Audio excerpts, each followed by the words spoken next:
Welcome to yet another episode of Shortcast Over Coffee.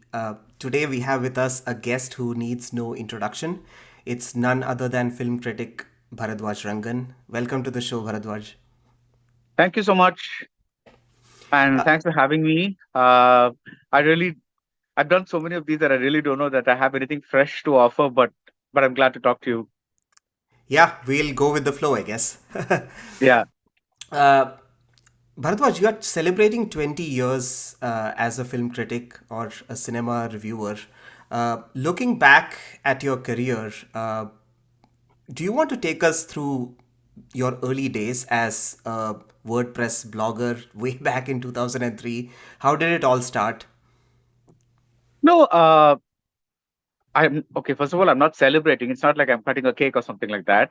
Uh, but yeah, I did take note of the fact that because it's been 20 years, and uh, how did it begin? See, the thing is, I would not probably be talking to you had it not been for the explosion of the internet in the 2000s. Because earlier we had print and TV critics, and they were both restricted by in terms of time slots because. TV means you had maybe 2 3 minutes to give a review. Print means you probably had 300, 400 words. They'd give you a small column and say, write a review there. Because film was generally not considered very important. It was like anybody could go and just give a little opinion and say, this is good, that is good, and whatever. So people like me, we kind of were the first blog generation of critics.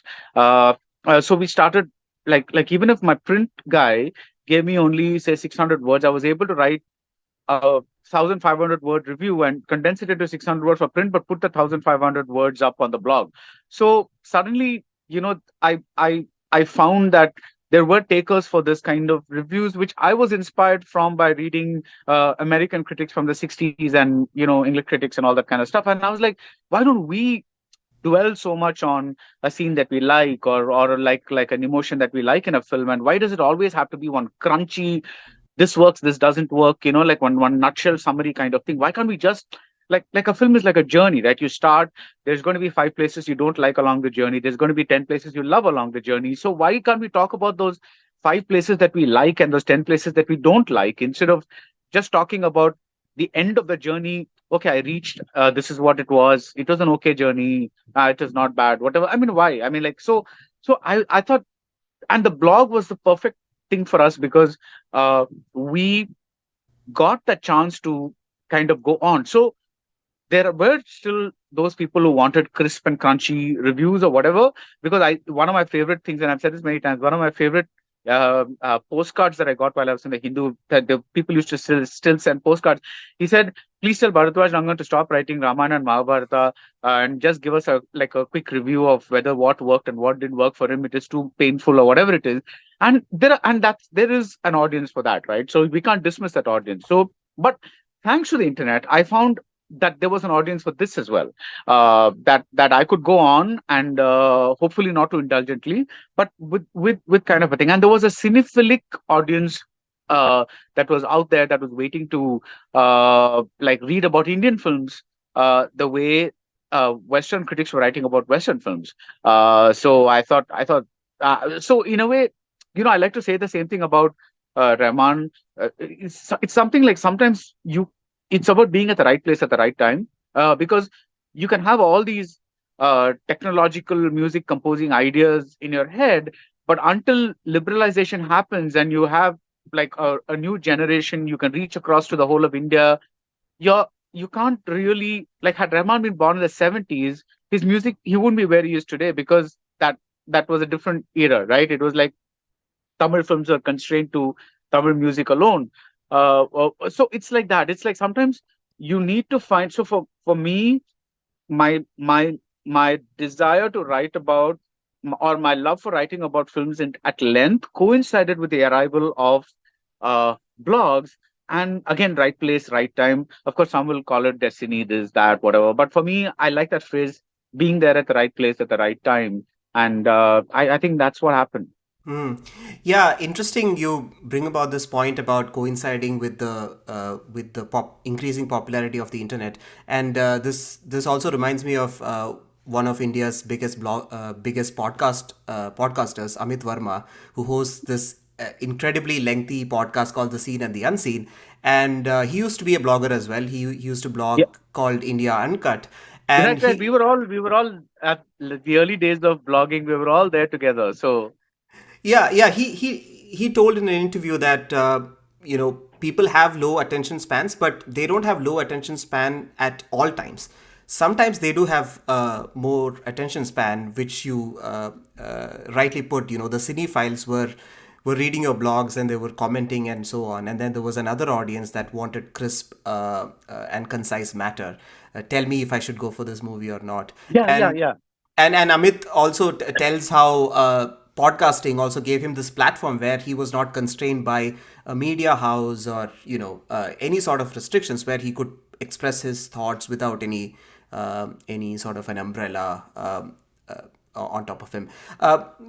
Bharadwaj, you were raised in a time where India probably just got liberalized. A lot more foreign language movies were being screened in India, and I see that you went to BITS Pilani, which is a sort of a national college, if you will. Did your exposure to international cinema, or did your outlook change when you went to BITS? Not really at bits, because I always think that the way you're brought up has a lot to do with the way you become. So for me, we were a trilingual household because my grandfather was an electrical engineer and he was posted all over the north. So from him and my father's younger brother, they were very exposed to like Hindi culture, like Hindi films, Hindi music, and stuff like that. So that used to be like a big part of like home, which was not very common in, like, when I used to go to school and talk about Rafi song or a Kishore song, people would not have heard of them. Whereas I imbibed that from that. And from my parents, I got a huge exposure to music from before my time, which was MSV and KV Mahadevan and all that kind of stuff. And they would, and we were always a very musical family. So we would, and all art interested family, I guess.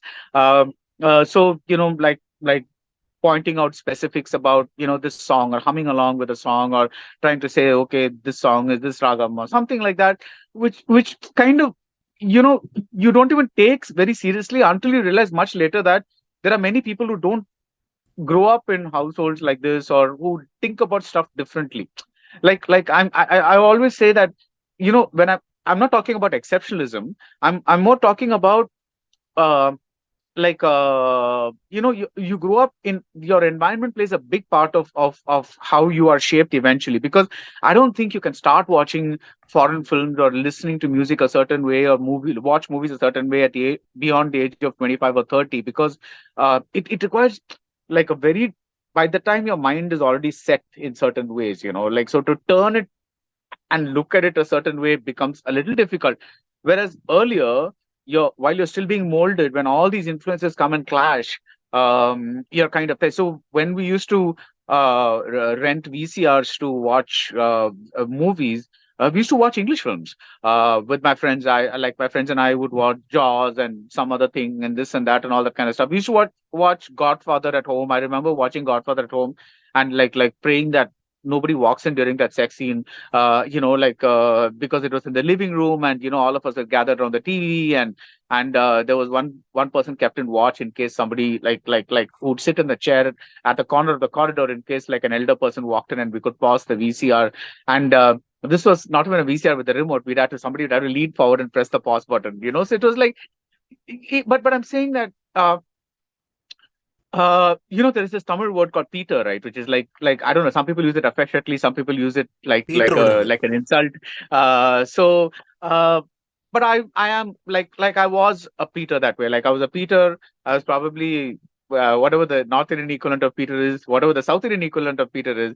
So like, I was not a strict Tamilian in that way. So I think all these things kind of blended in and made me what I am. So I really have no I cannot claim to have, oh wow, I worked towards educating myself. No, I didn't do anything. It all came out of interest, exposure to Doordarshan, where they would show anything, because I was like, I would watch. I loved cinema, and I watched anything that they showed. I didn't have control over what was. I couldn't. This was a little before the TV got liberalized, so I had to watch what was on TV. And if it was an arty Adur Gopalakrishnan movie, I watched that.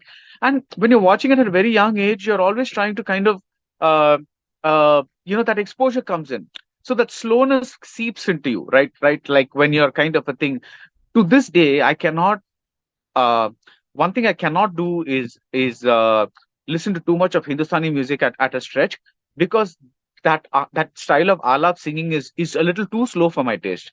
It goes on and on for an hour. That vilambit and all just goes on. So while I appreciate certain phrases, whereas in Carnatic music the alapana is much quicker, and like they'll say in Tamil, they say viru virunu, like that that so again, my that's my loss, because I did not grow up exposed to Hindustani music, and now it's too late to kind of I can enjoy the tumris and the khayals and the geets and all that kind of stuff, but the actual hardcore like Hindustani 3 hour concert where they do a like a Bilawal Todi for like 1.5 hours or 2 hours, I cannot. That kind of like shakes me, because I don't have that exposure. So I would say uh like it's all a question of your inadvertent exposure at that time. Today, maybe it's changed because you can pick and choose what you want to watch. But at that time, yeah. But I'm so glad I grew up at a time when I did not have control. I could not choose what I wanted to hear, because that's how MSV entered my system. Because I grew up in Ilayaraja era, so technically speaking, that should have been the music that's home to me. But MSV is also home to me because I grew up at that overlap period, and I think that's what it is. Am I giving very long answers for your questions? And No, like, you stop me if I should am. Yeah. you should give long answers. I think that's the whole idea of this podcast, is Right. to Right. dive deep. And I think you bring up a really interesting point, and it's crazy how we are all children of the system we grow up in and the exposure that we get during our early days. And this reminds me In of good ways and bad. yeah, Like I'm saying, absolutely. yeah, yeah, Yeah, it reminds me of something that Warren Buffett said. The time that he grew up, the time that he was born, probably just after the Great Depression, being a white man, like white male, in a not so bad of an economic household, helped him get to where he is. And if he was a black woman, born in Alabama or somewhere, sure. he probably wouldn't have. So I think it just the house that we are born in plays such an important role. Yeah. So whatever I am at this point is a complete accident. Of course, I later you can hone what those interests are. You can develop those skills or whatever it is. Later I spoke to a lot of musicians. I spoke to a lot of filmmakers. I spoke to a lot of cinematographers to learn what is this, what is that, how do you do this shot, how do you do that shot, and all that kind of stuff.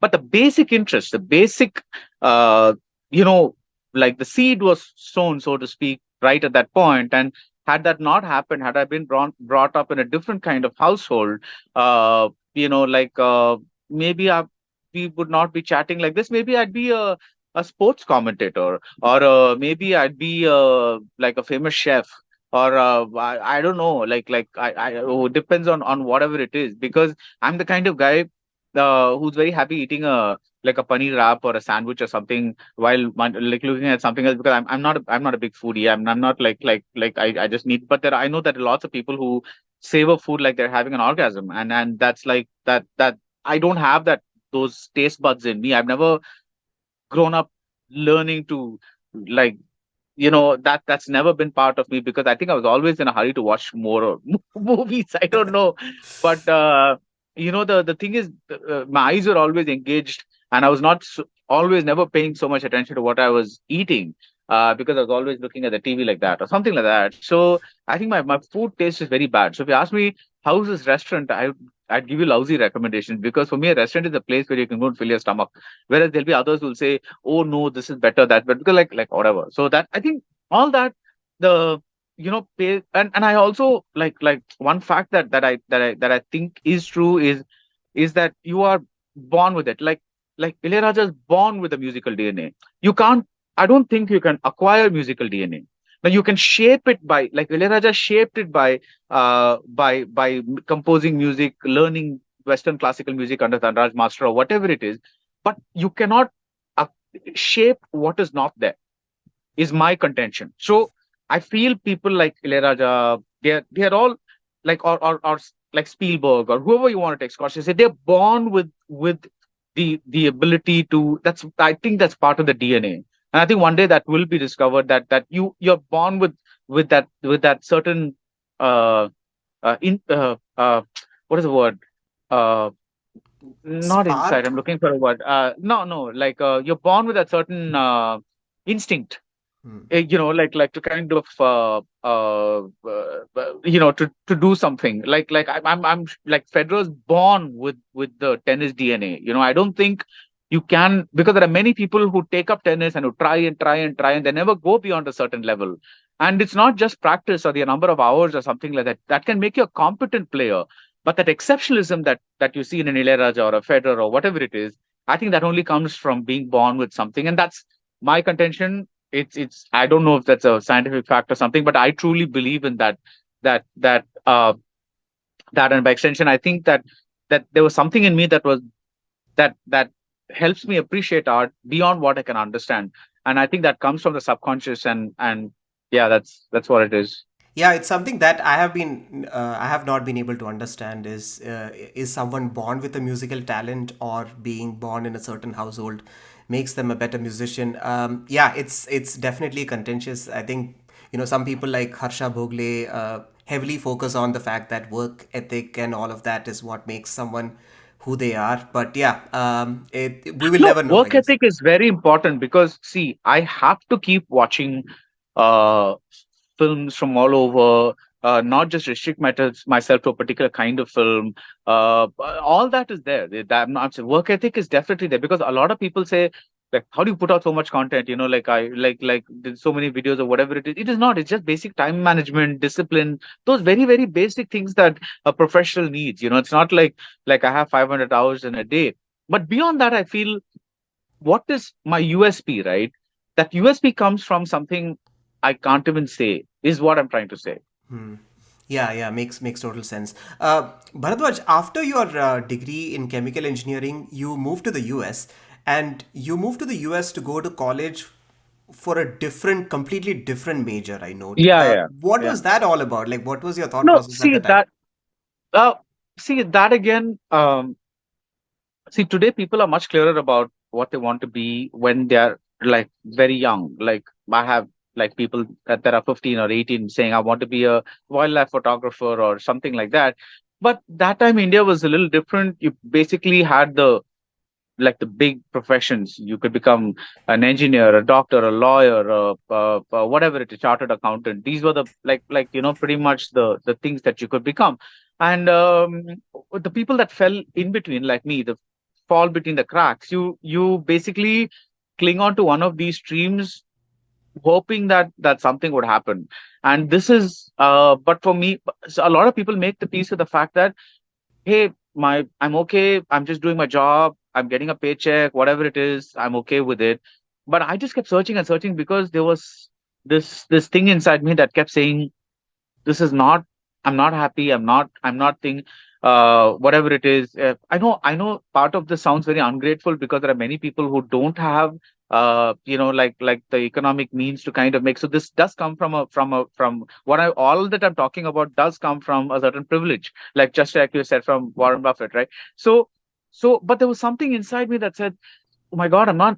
There's something not being satisfied. There is that part of Maslow's hierarchy that says that once your basic uh, needs are satisfied, then you start there are other needs, right? It's like once your food, clothing, shelter, everything is kind of set. Sometimes you go after other things, and I just didn't know. So I just kept like going. I thought I wanted to write, so I went into advertising, mass communication, this, that. But then I realized that was not it. It was like, but then the idea of combining writing and cinema is when it clicked, and I got immense satisfaction from writing reviews. And then the like I was sending out emails with reviews to various people, my friends, but without my knowledge, they were sending it to other people. And one of those emails landed up at the desk of this person who was taking up. Her name is Sushila Rabindranath, and she was taking up the position of the editor of the New Sunday Express, and she was looking for a new cinema voice. And she just read this and said, "Listen, do you want to like this thing?"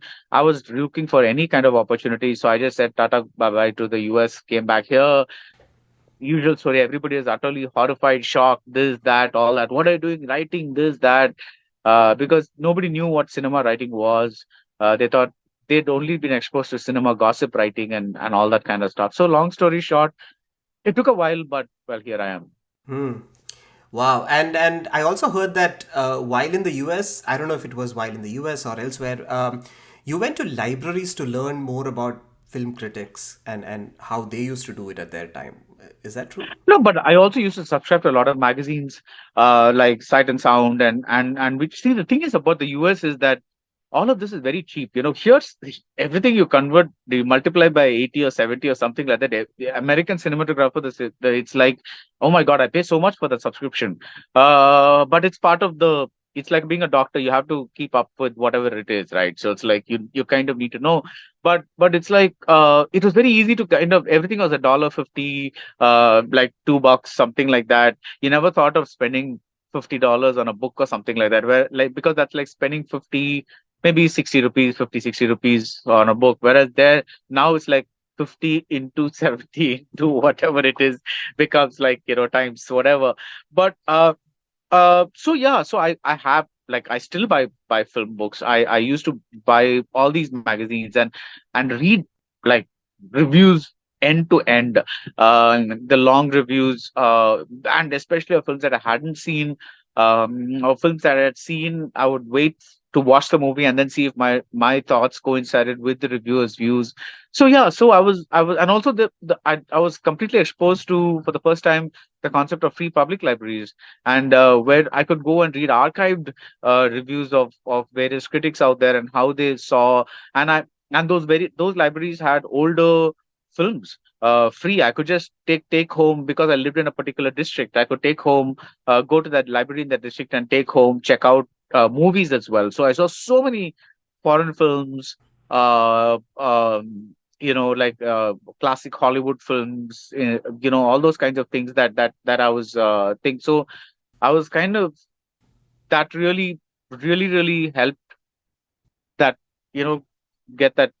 It was almost like getting a self-made degree in something, because like I was studying like as if I was studying for an exam, because I was like suddenly, oh my God, all these movies and they're for free, all these books and they're for free. And it just was like the right thing that I needed at that time. So Yeah, that's pretty amazing, and I think you rightly summed it up. It was like an unofficial degree, and I don't think being a film critic is even taught anywhere, and I think everyone is pretty much self-made. yeah, I think cinema start, but you kind of critic is something else, like because like I've often said, I don't not very fond of the word critic because it sounds like criticizing something.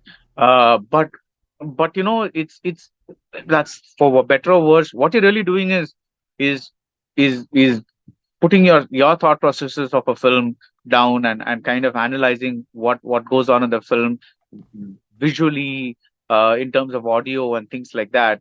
And I think all that helped me take knowledge. I would get like I would get videos like some cinematographer talking about how they lit up a set, or like what is this angle, what is a why did they use this particular angle. And see, these are all very unconscious things that suddenly became conscious for me. Like I knew that a low angle was kind of when I saw even in Indian films, if I saw a low angle shot and I saw a villain being there, that feeling of dread would come to me. But I didn't know it was called. The camera was being kept at a low angle because it was just a visual. So but now, like of course now a lot more people know about these things because the internet is pretty much there. So I really tell like upcoming directors today, you have no excuse. You have no excuse today to kind of like say I don't know what to do or this or that, because there are entire scripts available. There are entire directors talking about their careers, their works. There are master classes. There's everything out there. So there's no way you can say that I don't have the money to go to film school or whatever it is, because that's not even needed. So it's all out there. Yeah, internet has democratized a lot of things. A Um, lot of things, including film critics, because I'm very glad that that revolution has brought forth a lot of different kinds of film critics, because now everybody can go to the film critic that they like, or follow the style of the film critic that they like, rather than having only 4 or 5 institutionalized critics sitting on top and saying this is what it is. Because now I can go and follow anybody, uh, because maybe I'm not a guy who's that much into cinema. Maybe I just want a vague idea of how the movie is. Then I know that there are people out there for that. But but for me, the biggest, the loveliest surprise has been that there's been such a community of film lovers and very passionate film lovers out there that still, keep coming to my blog and commenting, uh, which has been always a kind of like one of the things that I think I will leave behind is this like, or legacy, or whatever it is bringing together an adda, a place of like talk, or films, like for people to talk about, like it's a place where people can chat, discuss films, and kind of put it out there. But I think, yeah, uh, that democratization extends to the fact that there are so many types of critics, or even people who say on Twitter that, oh, I'm 10 minutes into the film and it sucks, or whatever it is. Yeah, you can say that that's very unfair or whatever it is, but that is what it is. That's the world we live in, because that's the attention span we have. And I'm glad that uh, the attention span that the longer attention span people are still there, and I get reminded of that because of the people who read my reviews and then pick up specific sentences and say, I agree with you about this, or I disagree with you about this, because that means that they've read it actually, Yeah. and that's very gratifying. Yeah, that must So give you a lot of satisfaction. And you mentioned about you going to libraries and reading about legendary cinematographers and directors and so on. Did that affect the way you watch movies? Because I've heard from several directors that they hate watching their own movies because they know how they shot it, and hence they find so many mistakes that we can't. So my question is, did that impact, because earlier you used to watch movies as a proper fan, but now you're thinking about how that angle was shot, how they would have lit up the set and so on. Did so that take uh, away? not at all. I just developed. I just think this adds a parallel level of processing to the experience. Uh, just like, again, this is an example I've given before. Like, if you just, without knowing music, if you go and watch, like, listen to a concert, you're going to probably enjoy the music at a, oh, it's nice, it's soothing, it's peaceful, whatever. It's lovely. It sounds very mellifluous or whatever it is. But if you know the music, you're going to get all those attributes that this other person is getting: nice, peaceful, soothing, nice, mellifluous, whatever. But you're also going to do a bit of parallel processing about how they're using the raga, or how, where they're taking the raga, or this or that, which each one is not, they're not disconnected. It's not that you are, yes, there is a bit of X-ray vision, but that doesn't take away the enjoyment that you get. So I would say you're doing two things: you're examining and enjoying, as opposed to just enjoying. And I don't think that enjoyment doesn't go away. Or the experience doesn't go away, because you are still a human being. You're not like it's not a report card, right? You're still like when you watch a story, you are adding your own experiences to that story, which is why I think reviews are so personal. I'm not writing for like whether you will like a movie or not. I'm writing my experiences of a movie. And I know this sounds a little, uh, I don't know what it sounds like, but it doesn't matter to me whether you like the movie or not, because you're perfectly within your right to hate a movie. I'm Who am I to tell you, like, I like the movie and therefore that's the final word, or whatever it is? It's not. It's just my For me, this movie spoke to me very personally, and I like it. And your for you, maybe it didn't work at all.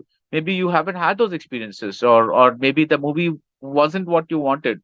Uh, so I have always written reviews for myself, and it chronicling my journey through the film, and I have never intended it for them to be recommendations. And I till today, when somebody says, I always, I read what you, or watch what you say and then decide whether to go to a movie or not. I always like I'm very uncomfortable with that because it's like, dude, I'm not doing that. I'm not providing that service at all. You're taking something from me that I'm not even willing to. That's not part of my game at all. So if you're doing that, then that's on you, right? It's like I'm abdicating myself of all kinds of responsibility. So Yeah, movie is a subjective term like any other art form, I guess. And yeah. I've noticed that you remove the recommendation aspect. Has it ever happened that any publishing house or media company that you worked for wanted you to give X stars for a particular movie, and you were like, no, I can't do that. Uh, See, for me, always the star giving system was very, very problematic because I never knew how to like I told you, right? See, let's say you find 10 good things and 10 bad things in a movie, right? What are the stars you give? Yeah. It's like 2.5 means average, but those 10 good things are phenomenal, let's say. Why should I reduce that to an average? Because those are really phenomenal things.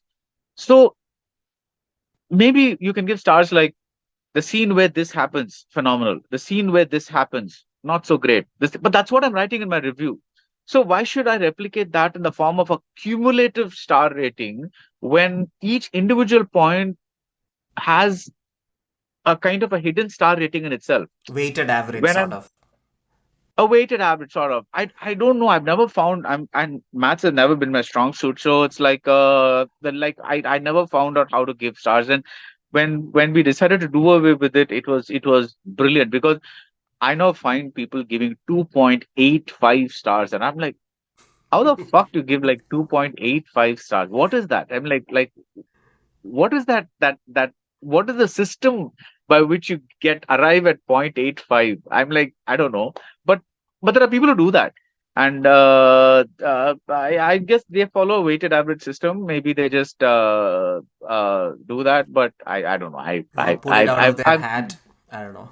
Yeah, or where else? But this is kind of so I think it's kind of I have never been comfortable about recommending movies to others, but I have always been very secure about my views. I have never been like, oh my God, am I liking a movie that others dislike, or am I disliking a movie that others like? No, that's never been a problem or issue for me because that's who I am. I can't force myself to abandon my definition of aesthetics, my way of looking or what I look for in a movie, the finesse that I want in a movie, all that. I can't abandon that because that's what makes me me. And like I said, if that's not what you're seeking, then there are always other critics who offer different uh, ways of reviewing a film, and now we can all find that one or two or three critics that resonate with our views.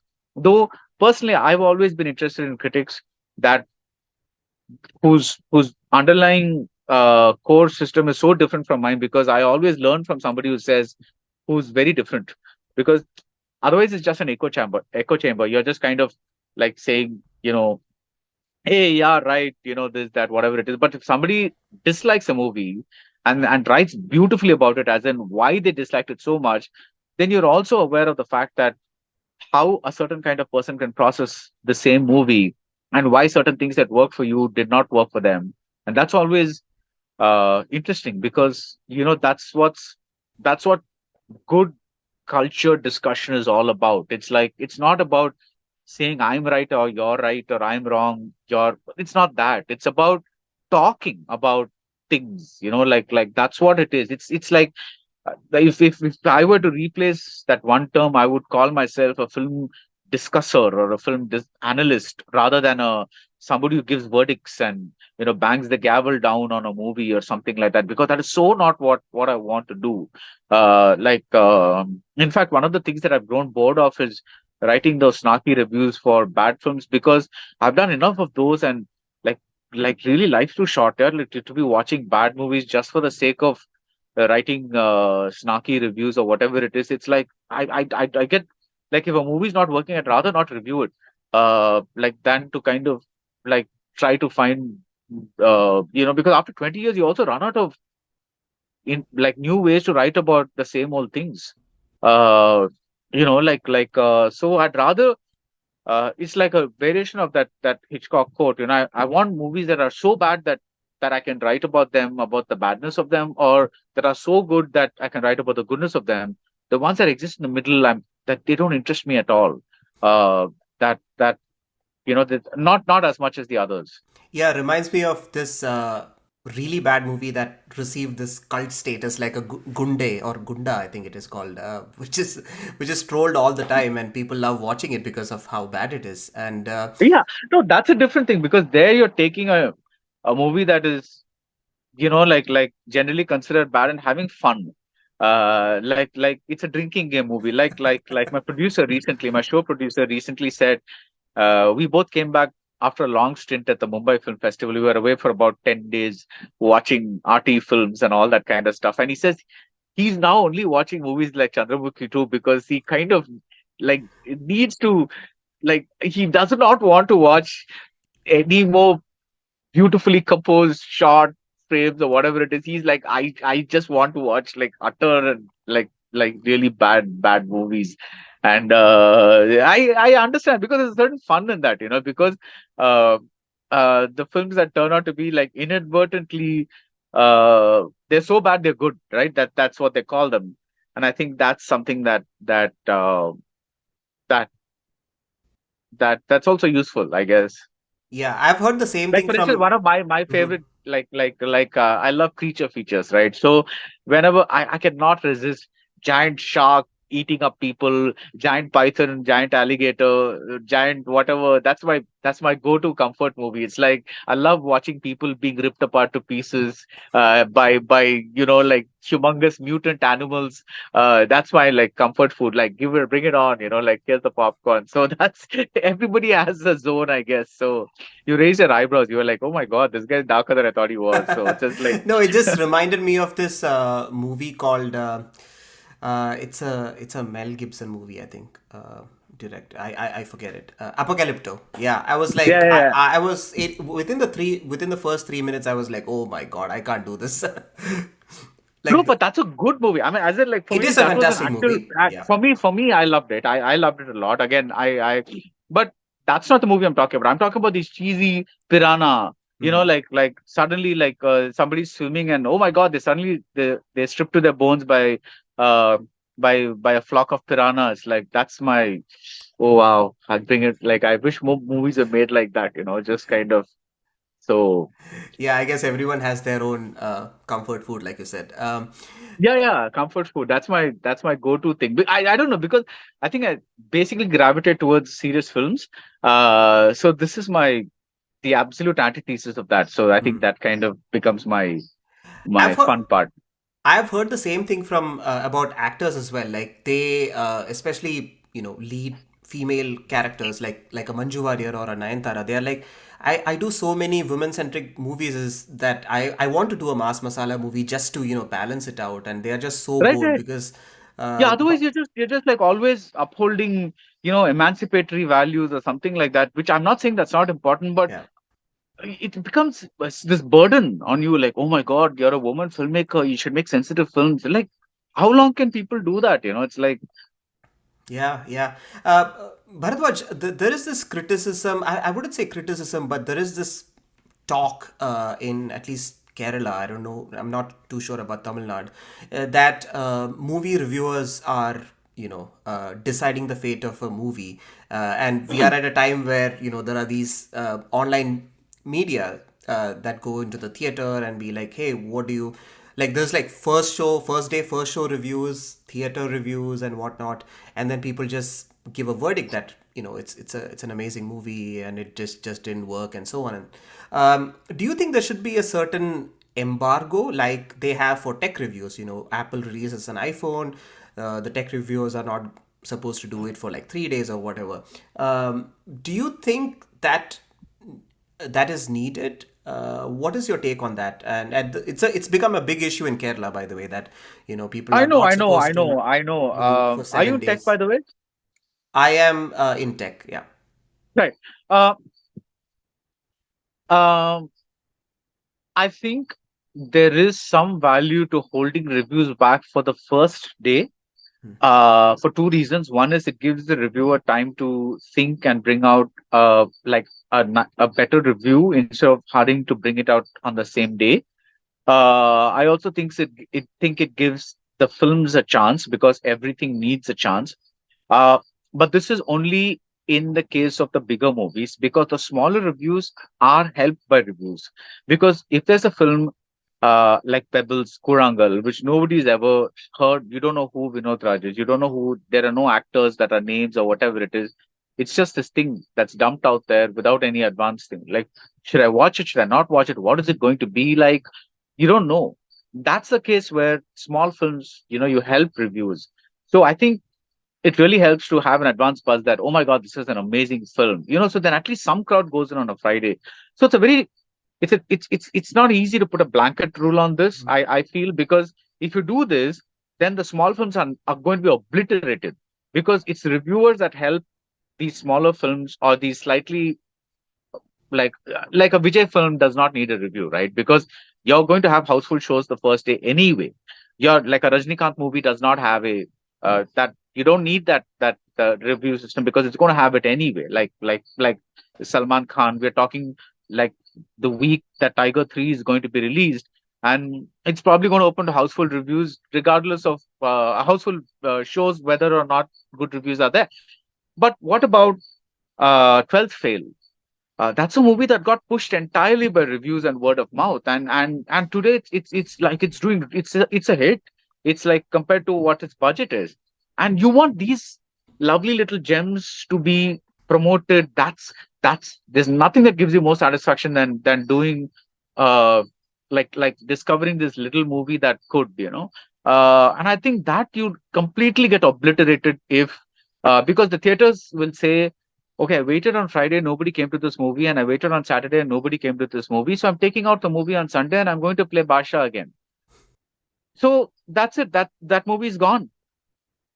So I think this is a Yeah. two-sided like a thing, and another practical issue is maybe you can stop the reviewers from reviewing, but how can you stop those on Twitter from watching the film and giving the word of mouth that's going to drive people? How are you going to prevent that? Are you going to ask Twitter to block any thing? Because people will get out everything. So I don't think it's even possible to kind of do this. Yeah, it's an interesting discussion because some of the reviewers say that, if you are asking us to wait for 7 days, the movie is not going to last in the theater for 7 days because of Movies don't exactly last what you two said. weekends, boss. It's like see the first weekend and the second weekend. That is the first 10 days is all that a movie collects. It's about 80% to 90% of what a movie collects, regardless of however big a hit it is. The first 10 days, basically the first 3 days, Friday, Saturday, Sunday, the weekdays to an extent, and mainly the second weekend. That's really what the movie collects. So technically speaking, even if a movie lands up on OTT in the third or fourth week, it's still going to like collect only this much. It's OTT is not going to cut. The people who want to go to the theater and watch the movie will do it in the 10 days that's there. The old things about a movie being slowly discovered after the time and then slowly going on word like going on and on and on and all that it rarely happens, and by the time other movies have come in, see, because the rate of production has increased. See, earlier when film rolls were expensive and cameras were heavy and a bit, filmmaking used to be the domain of a few people who were able to afford these. So mainly the big studios could afford to make three movies a year or something like that. Today, anybody with a smartphone can go and make a movie, technically, or anybody with a digital camera can go make a movie. So the enormous amount of mm, cinema related content, by this I mean films, OTT shows, whatever it is, it's enormous. So after 2 weeks, nobody's interested in that movie anyway. They've moved on to something else because that's the new flavor of the season. Earlier, the flavor of the season maybe used to come once in like 6 times a year. Now it's like 6 times a month. Like there are like every Friday you get such a like a dump of like a movies that like a movie dump, and you like, who has the time?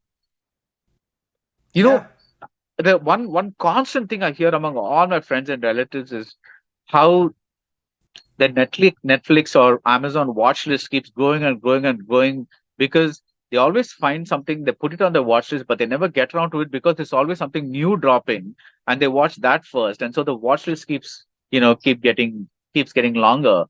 And that's true, because there's so much to watch. And like, not everybody has my job, right? They have jobs, actual, like where they cannot watch movies or whatever it is. So it takes time to catch up with all these things. So the average person sees maybe, I don't know, 5 6 movies a year, and in a theater. At home it's different. And that's why I think, we are seeing these overload of epics, so that like people will come to the theaters and watch these films, because I'm promising them something immensely larger than life, rather than something that they can probably enjoy just as much on a smaller screen, even though technically speaking, every movie is better on a big screen. But then we don't always, I don't have that luxury. So I don't expect you to have that luxury, because if I started watching everything on the big screen, then that's it. That my entire week would be filled with just watching.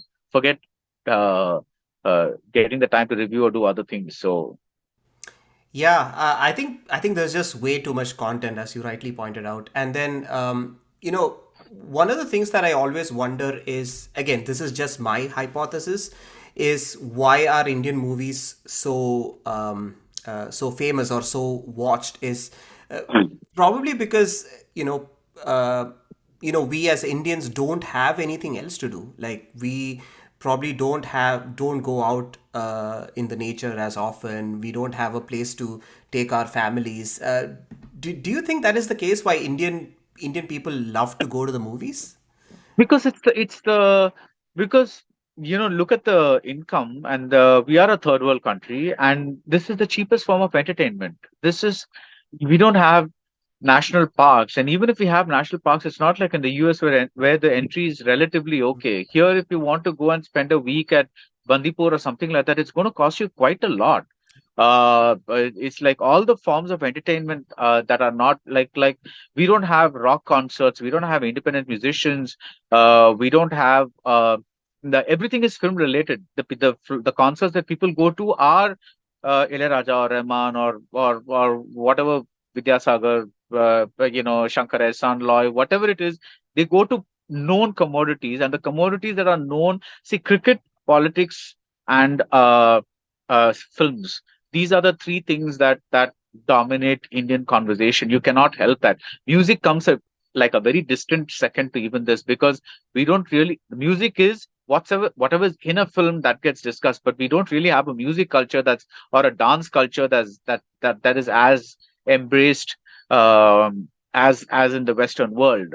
So I don't think or even theater, for instance, it's like we don't have things like community theater or whatever it is. The few that do it out of passion, that they do that out of passion, or for learning tricks that they can then go to films and then use, like learning theatrical ways of emoting that they can then go and use methods of acting or whatever it is. But very few people say, I want to spend my life in theater doing theater. Whereas in Broadway, that's very, very possible to kind of even be a character actor and have a very, very decent uh, income level, and say, like, yeah, only maybe only New York stage goers like me, but I still get enough to kind of live a life that I want. It may not be the poshest life of Leonardo DiCaprio or whatever it is, but it's still like a comfortable life. So that's definitely a reason, because we have only these ways of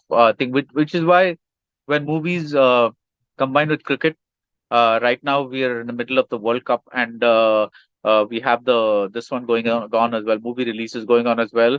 You always see dips on Sunday, because people are never able to decide, oh my God, should I watch this match or should I watch this movie?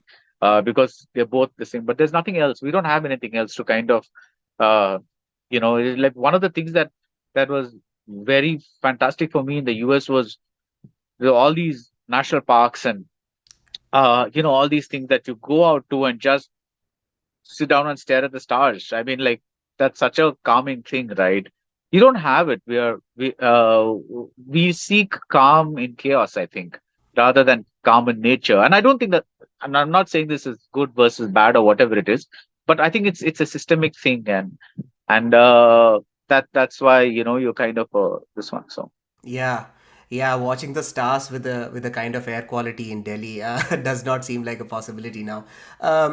You rightly pointed out about theater. You know, people running theater out of passion, and I think one of the best examples is Nasiruddin Shah and Ratna Pathak running Motley, right, in Mumbai. And I really want to talk about quantity versus quality, like we spoke about how this enormous overflow of content, and I read that people like Quentin Tarantino, they take a lot of time for during the pre-production phase where they lock in the music director, the editor, like 1 year or 2 years in advance. And Indian directors don't do so. They sort of work backwards from the date of availability of the heroes and so on. Do you think we should do more of the former just to have more quality content and not as many content as we have now? see, but then Tarantino has the luxury of clicking his fingers and people will line up at his doorstep, right? Here it is so hero centric that the that's the kind of thing uh, that drives the industry. But I don't think all directors are like that. See, the thing is, there are directors that go after stars, and there are directors that don't go after stars. Like, for instance, you will never find. I just did an interview with Kartik Subbaraj, and he said, I can only. I have to finish my script and then kind of, look for whatever is happening. But the thing is, if your script is not solid, and if you start work while you're kind of a thing, two things can happen. One is you can have great luck and still do, because in the old days that is how they were making movies. They were writing movies on the sets, and still we got a bunch of great movies, right? It's not like that process is impossible to create good movies in. But I think there are a lot more pressures now because the budgets are inflated, the star salaries are inflated, and everything, and so recovery becomes important. So whereas those days it was cheaper to make movies, and I think I think it was like not that difficult to kind of thing. And I think also those days people were okay with, okay, I went and saw a decent movie, it was not bad, whatever. Whereas today, because of the options around us, if you bother to get into a cab and bother to drag yourself all the way to the theater and bother to wait in line or whatever, bother to spend money on all the popcorn and everything else. And you're like, okay, you better entertain me, okay? Because like I could have been watching 3 hours of something else for something. That pressure was not there on the earlier films, whereas that pressure is there on today's filmmakers. So I think that way, and also there are so many other small things like the decline of attention spans. So you kind of, if you sit and make a movie that is this one, uh, like a lot of people told me that they found it very difficult to follow Pony Selvan one, and I said, I don't know what is so hard. It's like at the beginning of the movie, a man gets a mission. He has to take it to this woman, and so he takes it from this this to this person. And the second half of the movie, he gets that woman gives him another mission to find another person, and so he goes to Sri Lanka, and that's the second half of the movie. So it's a very clean line where at the very beginning of the movie there's a war, and like Karti's given this saying, okay, go deliver this, find out what is happening in this. And because of what he finds out in that place, in Kadambur, he goes to the princess, and she tells him, "You go and do this and find this thing." So it's basically one sibling sending a message to a second sibling, sending a message to a third sibling. That's all that line is. But a lot of people said it's complicated. So I cannot say that. I'm not going to say you're stupid or you can't understand or nothing like that. But it's the way they perceive things, right? Because maybe they want everything saying, a long time ago there lived a king, and all the characters to be introduced in the first half, like right at the beginning, so that they know who to follow, what to follow, this, that, and all that kind of stuff. Whereas, uh, You're not doing that here. You're kind of going with the characters right into, like, you're beginning with a battle pretty much in the middle of things. So I think that is the attention span has become a lot less than what it used to be. But I think that's something that creators will have to battle. They'll either have to say, well, I don't care. I'm just going to make movies the way I want to, or, well, this is what the business is today, and I have to, uh, that's the way so unless I go to OTT, I'm going to have to follow where the audiences take me. So I think that's something that every creator faces in their lifetime, right? It's like, I don't think it's just the movies alone. Yeah, it's crazy how challenging it has become for the directors. I think Martin Scorsese also kind of Yeah, complained he's about making how, he's making yeah, fantastic movie, Killers of the Flower Moon. But then he also has this complaint that everything is taken up by Marvel and DC and all of that, and then where will the small drama movies go? And uh, yeah, having watched some of the classics, I sometimes crave for drama movies, and it's quite far fetched. I mean, quite far between these days.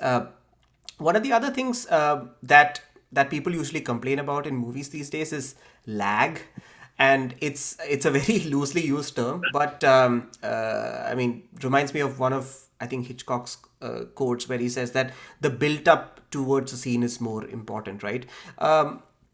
So you brought about an interesting point where the attention span is less. So is there a constant pressure for the director to have these really quick jump cuts Of and of pack course, the yeah. movie with mass scenes?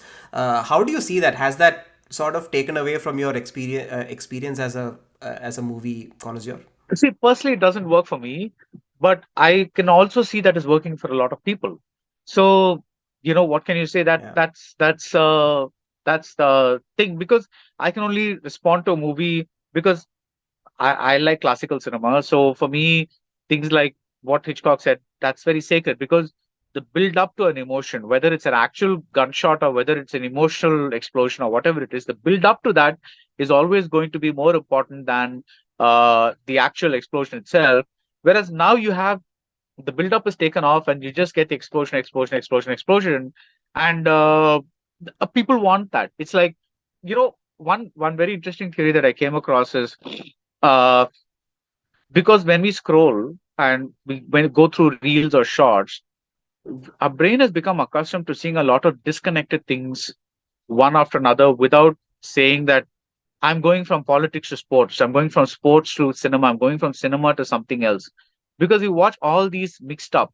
So the whole idea of a narrative arc or a character arc has now become redundant, because a character can do something in scene one, something else in scene two, something else in scene three, something else in scene four.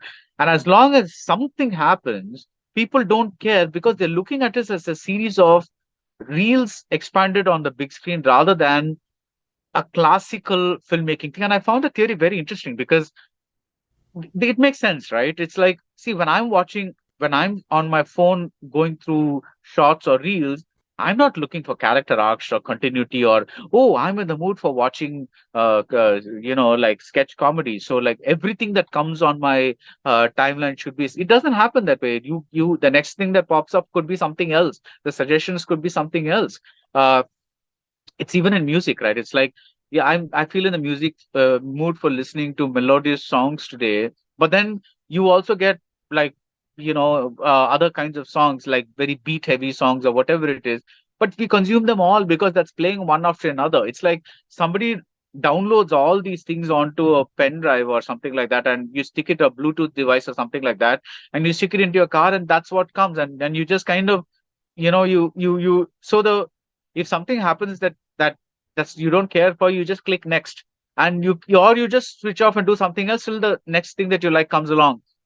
And I think movies are becoming like that to a large extent, because people are just like, while, okay, oh, the boring scene, okay, let me look at my smartphone. Oh, it's an interesting scene, oh, let me look up. Oh, it's a boring scene, okay, let me look at my smartphone. So because there is something to do while the movie is being, so, quote unquote, boring for them, it's no longer a torture or something like that, because they're not obliged to look at the movie the whole time. So classicists who still insist on things like character arcs or narrative arcs or things like that, they are definitely in the minority. And whereas this is the generation that's going to go and say, surprise me, throw a surprise at me every single moment. Yeah, So sometimes if you are packing the movie with surprises, sometimes it just doesn't last, right? I mean, I can hardly remember the dialogues of or conversations of movies released these days to be like no, become it a also part of life, popular right? culture. See, because a lot of our life is so boring or routine or whatever it is. That's why the high points register as high points, right? When something nice happens, or oh, what a surprise! You landed up at my house today.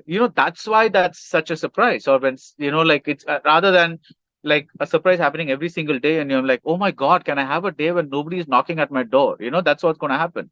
So because life is a set routine every morning. You wake up in the morning, you brush your teeth, you do this, you do that. So suddenly one morning when you wake up and somebody is like like you're like it's raining, or it's like suddenly you find that it's an off day, or something like that. It adds that spice to that particular day because it's an unexpected event after so much of like routine, in the midst of routine. Now, if you do away with the routine and only have something spectacular happening every day, I, for one, would go very tired because it's like just that constant exhaustion of keeping up with the surprises would be oh my God, can I just have a normal day where nothing happens, please? But then I don't know. Probably the kids think differently. So Yeah, I mean, I can speak from personal experience. So there was this one day where I watched Miracle, Invictus, Remember the Titans. A lot of inspirational movies back to back, and I was like, enough. And it also it also makes me think about LinkedIn these days. There are like motivation quotes of after motivational posts, and I'm like, oh my god, that's way too much. And also to go with feel good movies, right? There are just way too many feel good movies sometimes that yeah, also. you need a mix of everything, right? It's so the I'm not saying I want boring moments in movies, but it's the relatively uneventful moments that give the punch moments more of a punch because they're being built up to.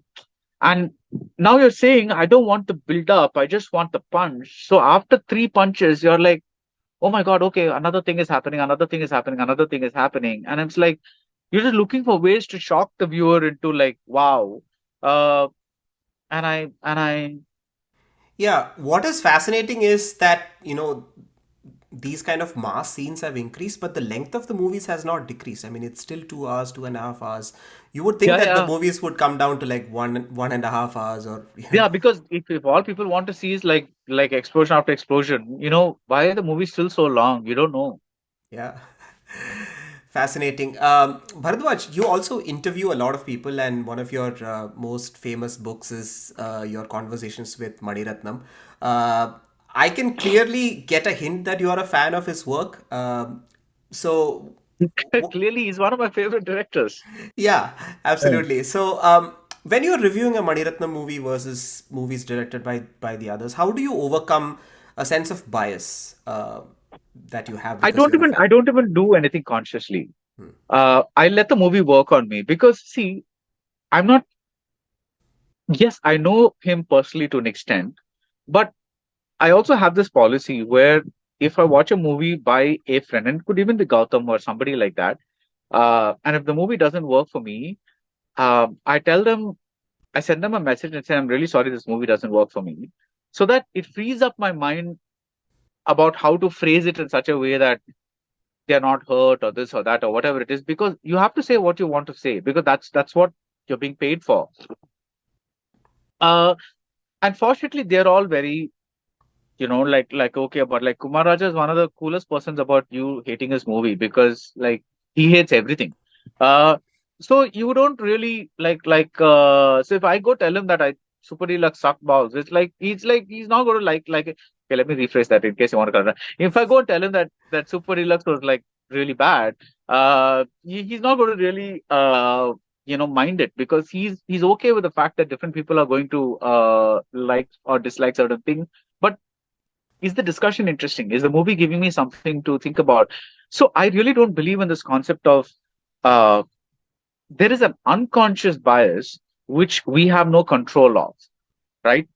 The very fact that you have chosen to interview me over many other critics is an indication of an unconscious bias, because something in you is drawn to something about my work, right? That could be the way I talk about films or whatever, because that reflects the way you think about films, or something like that has happened, right? It's like uh similarly, why am I drawn to uh Tarantino's staging, or why am I drawn to Mani Ratnam's movies, or why am I drawn to Scorsese's films, or why am I drawn to Spielberg's films? Because, like Spielberg, there's a certain elegance of filmmaking. That aesthetic is what draws me in. I'm not a fan of West Side Story as a movie, but the filmmaking of it has made me watch that movie about 3, 4 times. So, am I saying it's for me personally, is it a good movie because Spielberg has directed it? No, because I found it rather redundant. But there is so much of it that ties into my own sense of aesthetics, that that's what binds me to these films, rather than it being made by that one film, because that person is somebody I don't even know, Spielberg. But the work, the way he stages the stuff is so fascinating to me that that I that's what makes me a fan. So I'm not a fan because I like the person. I'm a fan because I like the work. Like I told you recently about just now about Ponniyin Selvan. It's had Mani Ratnam done, like, okay, like this first scene has Prakash Raj on the thing, because we're told about this king called Sundarachorra, but we're not shown Prakash Raj. So somebody has to remember that name and then connect it to the scene where this man is ailing and lying down, and then, which happens, if I'm not mistaken, about maybe 45 minutes into the movie. Eh, Now, Mani Ratnam, I like Mani Ratnam because of that, because he's saying, watch this movie on my terms. I don't care if you don't like it, you don't watch it. You don't like it, but I'm only going to make this. The easier way to do this would be to, there once was an emperor called Sundarachorra, and you show Prakash Raj. He had 3 children, and you show Vikram, you show Jayam Ravi, you show Trisha. And he says, you go to Sri Lanka, and then go fight this war. And then Trisha says, why don't you go to Kadambur? And then the scene is set, audiences immediately get hooked onto the plot. But that's not what he's doing. Jayam Ravi doesn't even appear until the second half of the movie. So there's a certain element of narrative risk taking that draws me in, because I want things to be a little different. Now, this may backfire severely with those who want things to be comforting and the same. There are a lot of times the kind of movie that I like don't resonate with my parents, because they like to be spoon fed. They watch movies not to be surprised, but to get a sense of comfort. So again, it depends on the kind of person that you are. That's what the aesthetic that is that I'm coming about, right? So there are a lot of people who are going to look at Jam Ravi in the second half and go, who the fuck is this guy now? Suddenly, like I've just encountered all these characters, now suddenly somebody's like on the seas. What's happening? But there'll be others who kind of take the thing from that and see, I feel that the same thing, like when Zodiac came out, and I'm a mad fan of that movie. I've seen it many, many times. A lot of people just said it was too slow. But that's what police procedurals are. They're not fast. It takes a long time to decipher clues, find this, find that, put things together, put events together, and all that. It takes a long time. And the movie, in a way, decompresses time in order to accommodate the feel of being an actual procedural, which is what is so fantastic about it. But if you're going to get impatient and say, "Oh my God, I came to watch a serial killer movie," and like the serial killings are not happening that fast enough, then that's your prerogative. You go watch what uh somebody else is making that suits your what you are seeking in a movie, right? But I think where I get a little annoyed maybe is when people say that one should not make movies a certain way or that they're wrong. And no, I think everybody should make every kind of movie. Uh, you want to feed the audience immediate information, that's a valid form of filmmaking. If you want to tell it in a very peculiar, particular way, that's a valid form of filmmaking. There is no one form. But you just go and one of the examples, like there is this person who kind of hates Bhansali movies and makes it a point to go to every movie of Bhansali and say, "Oh my God, what a terrible movie!" I'm like, dude, by the time you see the second Bhansali movie, you know this aesthetic is not working for you. So stop watching his films. Instead of going and watching, like, that's 3 hours of your life, why would you give it to a movie to a filmmaker whose none of whose films have worked for you? So I come to an important point, which is FOMO. The important thing is not, like, the logical thing would be to, like, Pansali doesn't work for me. I'm not going to watch his film. So let leave it at that and watch something that actually works for me. But because everybody's watching Pansali films, I want to go in and watch it and not feel left out because I want to see what's there. But then the aesthetic of Pansali does not work for me. So I'm going to yet again be disappointed and come out of it like saying, I don't know what critics are talking about. This is such a shit movie. I don't know if this guy can ever make a nice movie. But then that's not the movie's problem. That's your problem because you're not able to relate it.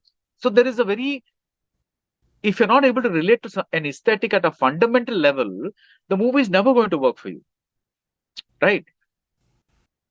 See, this is a very complicated and big discussion. So I'm not even going to like explain more. But yeah, I think I explained enough to kind Yeah. of give you an idea. Yeah. Yeah, Bansali has not worked for me either. I don't know why, Yeah. but yeah, it's But that's just perfectly fine, is what I'm trying to tell you. It's like, see, I love his work, but you doesn't work for you. But we can have a, if you want, and if you're a film lover, you can have a conversation about what does not work for you.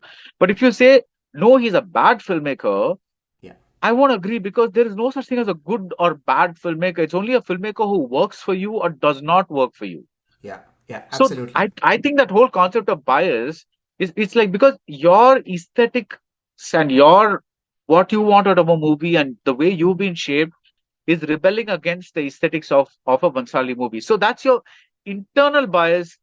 That is kind of, but if you go to a Bansali movie saying, I'm going to tear this movie down, or if you go to a Bansali movie and say, I don't care what it is, it's Bansali, so it's a masterpiece, then there is a bias. Yeah, And that bias is not something that you can actually justify in a review.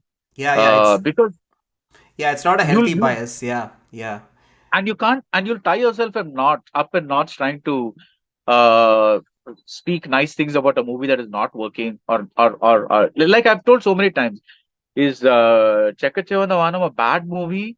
No, it's okay, whatever it is. But is it a movie that I expect from Mani Ratnam? No, it's not. So there are also those expectations that play a part in it. See, because art is a very complicated thing, right? It's like one a friend of mine can come and say, why do you want Mani Ratnam to always make quote unquote classics or whatever? Why can't he just have fun with 4 stars and make a chill movie with nothing really happening? Perfectly valid explanation, right? But somehow that I'm not able to connect to that film. So it's as like trying to justify why somebody does not like a film. There'll be like lots of fun reviews. Like when I did not like Jailer very much, I got a lot of like, oh, he's a Kamal fan, therefore he'll never like a Rajini movie. It's useless trying to generalize things like this, because it's like your basis comes from, I think, time. If you've been working at a field for 20 years, you've proved what works for you. People know that I'm a person who looks for narrative arcs, character arcs, surprises, bold filmmaking choices, something that tells things in a different way. These are all things that you've seen in me looking for reviews. So if something just does a cliched thing in a cliched way, it's not going to work for me. So I'm saying, but there are other people for whom these are working, right? So I'm not going to say they know nothing about cinema. I'm the one that knows everything. No, it's like, but this is the way I processed it. That's all. yeah. I think you summed it up pretty beautifully. I think for me, Stanley Kubrick never worked, but Scorsese and Spielberg worked. So yeah, it's very And subjective, I guess. Yeah. Talking about it is you. subjective with objectivity. There is the reaction, the gut reaction is subjective. But the way you justify that gut reaction by explaining it, there has to be a reasoning for it, a logic for it. Right. So there the objectivity comes in. That's why I don't like the term objective critic. Hmm. I would I I'm a subjectively objective critic, as in my reaction to any film is subjective because that's the gut feel. But how I describe or justify that reaction, there is there are proper science level proof theories, this, that, and all that happening in my reviews, hopefully, because that's where I get into my my where I justify that stuff Right. with things that are objective. Like you cannot dispute the fact that this happens in the movie, which is why that's like that I'm that this is why I'm getting that subjective gut feel because of this objective thing that's happening in the movie. So Yeah, yeah. Yeah, coming back to you interviewing people, I think one of the things that I've noted in interviews, especially in India, especially, I would say, let's say cricket interviews, right? You get someone who's a foreign cricketer, let's say like a David Warner. They are usually asked, "What do you think about Virat Kohli? What do you think about Rohit Sharma?" And I've also noticed in movie-centric interviews, the level of questions that a main actor or a main hero, like a Vijay or a Mammootty, is asked is entirely different from the lady leads. They are usually asked things like, how was it working with Ajit sir? How was it working with Shah Rukh? And so on. But I have noticed in your interview that you respect the guest a lot, and then you don't have this certain level of questions for certain kinds of people and certain levels of actors, be it A list or not, someone who's not in the A list. Um, do you do it very consciously, or is that something you think that needs to be done and that needs to happen more often? uh see, I don't know. See, because interviews are very, very strange things, they are like I always think of them as a mental tennis match, right? All you can do is serve the first ball, and then everything depends on the return serve. If they are in a talkative mood, they're going to expand on your points and things like that. You're in luck. You can have wonderful serve and volley, things happening. If they're just going to hit it straight into the net because in a bad mood or in bad form, that's you're screwed because then you've got to go on to your next question and wonder now should I serve to this person or should I serve to the other end of the court? Or, I mean, do I take a radically divergent approach to this interview or whatever it is? And so much of it is being in the moment that I don't know, frankly, how these interviews, like later when somebody says something worked for them or when they say that, no, this interview was not very satisfying. Because, for example, recently there was a Vidhu Vinod Chopra interview that I Yeah. did that I knew while it was happening that, fuck, this is clicking, man. This movie, we are really two people that this servant volley is happening beautifully. This thing is really clicking, this interview, and I'm really like into it. And by that end, I knew I had a good interview. You may or may not have thought it's a decent interview, but I was very, very happy with the interview.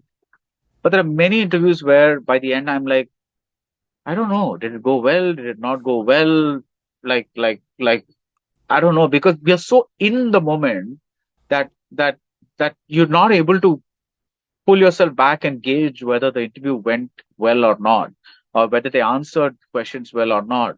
But then 2 months later, when I see the interview, I say, okay, that's not bad. That went pretty decently. Or shit, man, I should have uh, pressed on this a little more. I don't know what I was thinking the other day by going off and asking a brand new question when this was clearly waiting to be explored. So yeah, those are Yeah. uh, the thing. But I have done my fair share of asking female stars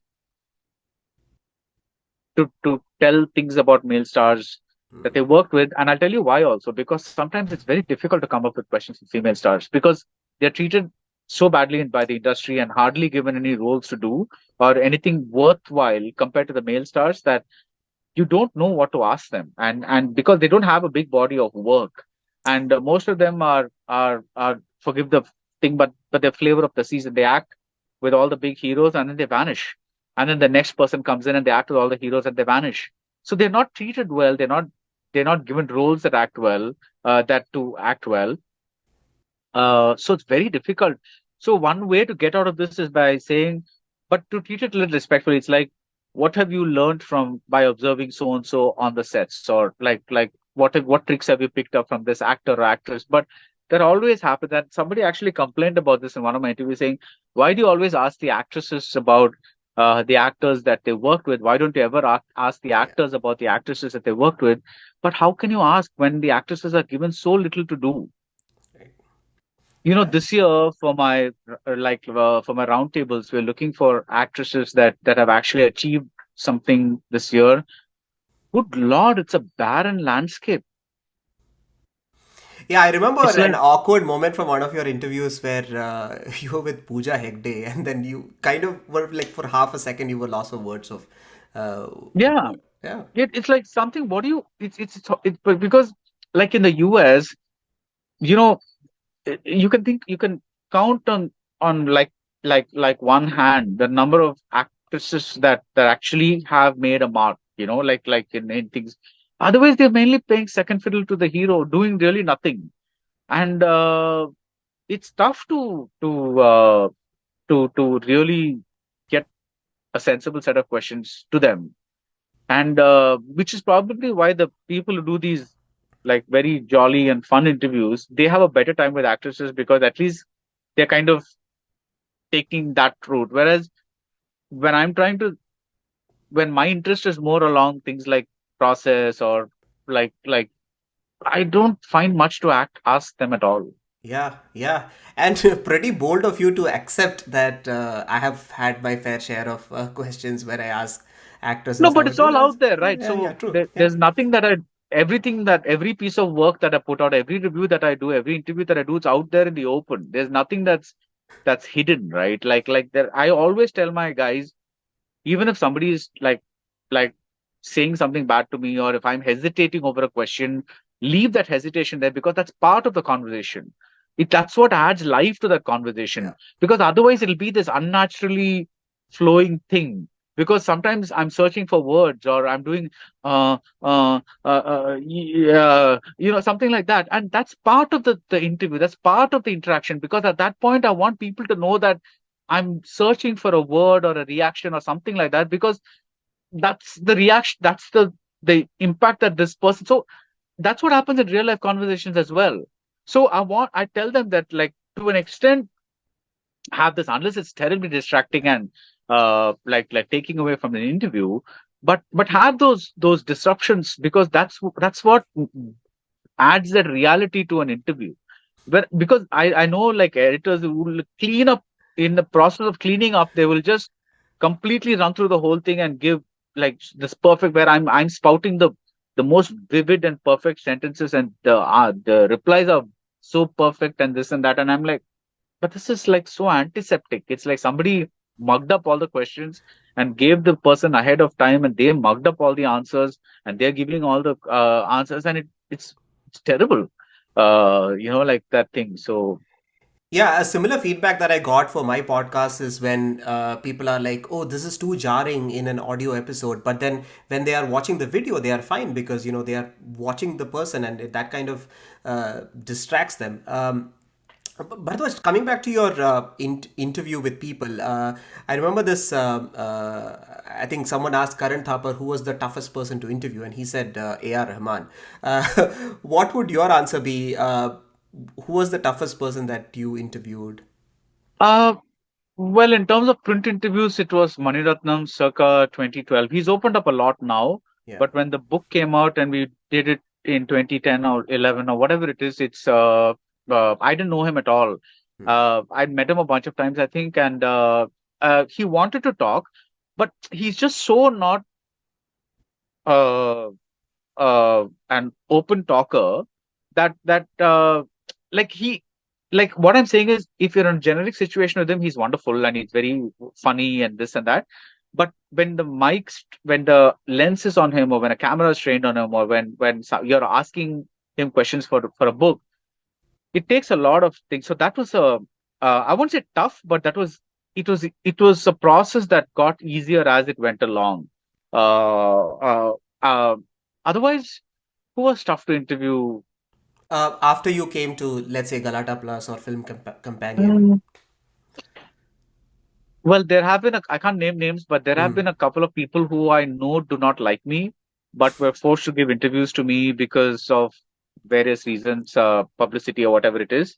And I could sense the hostility, and I had to keep things a little like to kind of uh, do my own way of saying, boss, let's bite the bullet. This is a professional gig. Let's just do it and like get it done with, and then I don't have to see you and you don't have to see me. But I don't think many people will know which ones I'm talking about. Yeah, that speaks volumes of your professionalism, I guess. Has it happened that, right after the interview, they're like, "Hey, you gave me bad reviews for this movie. Why did you do that?" Or are people usually chill? No, no, no. See, the thing is, we all feel personal about our work, right? So, supposing I tell you you're doing a like a bad podcast, it's gonna hit you because. But for me, uh, I'm more interested in knowing why you think it's bad rather than because the bad itself doesn't mean anything because you're going to say my interview is good, somebody else is going to say it's bad, the third person is going to say it was meh, it was like nothing, it was just okay, whatever it is. That is that I'm not interested. But what really I want from you is why is this why is it bad or why is it good? Yeah, that reminds me of an interview that you gave recently where you said Leo didn't work for you, but you said that next time you meet Lokesh, you want to sort of get into his head and want to understand this exact process as to why Yeah, certain things. because my one person's liking Leo is not if any interest to Lokesh or anybody, but I want to know what happened. What is this? What is this thing? Because I've liked his films largely so far. So what happened here? It's like, um, is it my expectation? Is it something that he did? If I see Leo again, will I like it better than the first time? Is it also the humongous expectation that I have out of a Lokesh film? There are so many things that play into this, right? So I think that way I'm not a like people don't really take it very seriously. But I've had conversations with a couple of people who say things like, "Yeah, you will never understand this because you come from such a privileged background and this and that and all that." But see, I can't beat myself up about it. I can try to understand their point of view. But uh, if I think a movie is not working, it's not working, and no amount of social messaging or whatever in it is going to make it work for me because, yeah, some people will say things like, "I have to include this message because that's what people like. They like to take home something." But that's not me. So your movie is working for all those people who like to take home a message, but it's not working for me because I'm not one of those people who goes to a movie for a message. So that's fine. That's how it is. But I like directors who have that discussion with me, saying why did it work or why did it not work or what happened, like kind of a thing. Because at the end, because like I said, it's just one person's opinion. It's hopefully an informed and educated opinion, but it's still an opinion. And if after the cooling down period, if they want to say, okay, boss, what really did not work for you? But I mean, you've been this thing. So it'd be a great discussion to have.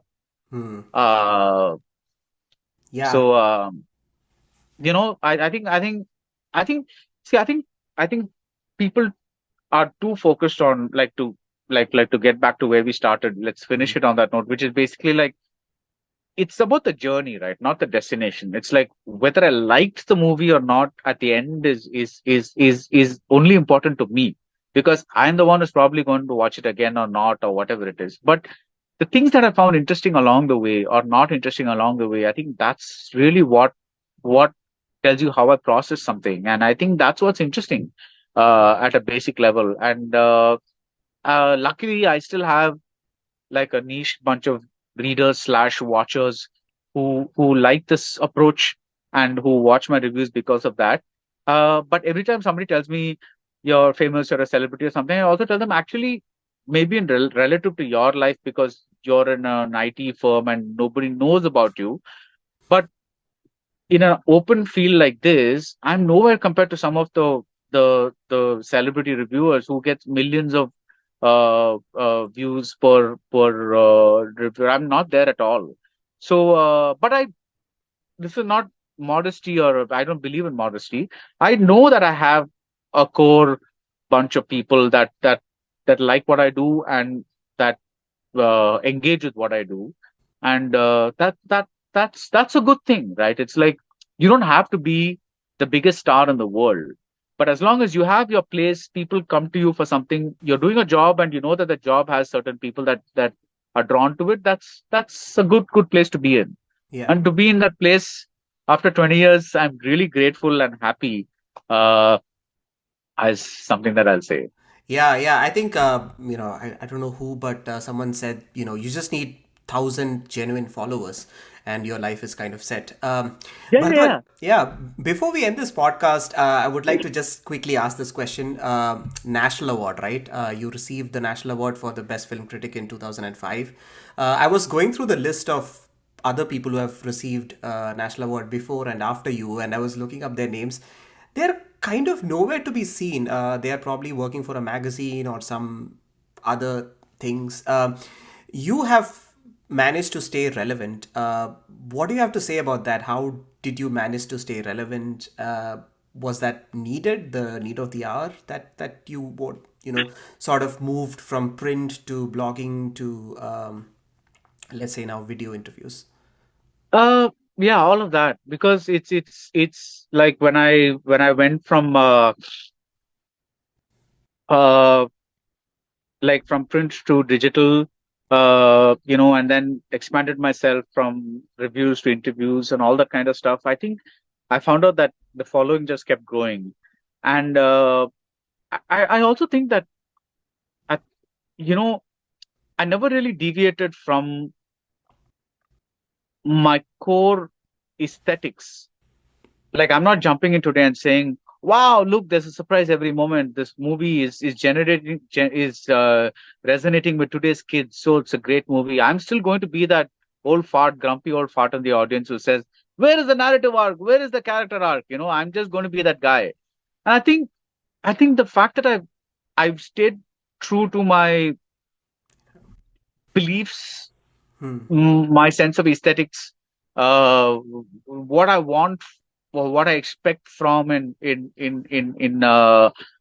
films. I think that has kept me going, because people know that I'm coming from a place of my truth. I don't want to say truth, but my truth.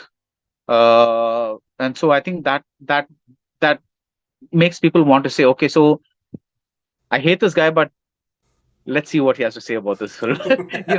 My editor, like I began this with my editor. She always said, people like you, that's a good thing. If people hate you, that's an even better thing. Because if the people that hate you still find it unable to keep talking about you or keep mentioning you, then you're in a really good place. It's when they ignore you that you are in a problem. And I think, touch wood, so far I've been in a like or hate place. The ignorant phase has not yet begun, so I hope it stays away for a long time. Yeah, So, absolutely. And I mean, like when we began the podcast, you were like, "I have done a bunch of these, and I don't know what new I have to say." But I think you said quite a lot of things, and it was quite insightful. So thank you so much, Bharadwaj, for your time. Long form content, long conversation, but it was amazing talking to you. no, I enjoyed it. Thank you so much for having me. And I, even though I say I've done a lot of these, there's clearly, as I'm not bored at this point. We've spent about an hour and a half chatting, and I'm not bored. So thank you for engaging me, and for making me talk. And sometimes it's nice being on the other side of an interview, because now I'm looking at this from the point of view of uh, my guests, or my interviewees. So thanks, and all the best, Yeah, and look forward to this episode when it comes out. absolutely. Yeah, it's gonna come out very, very soon. So thank you so much. Thank you. Bye.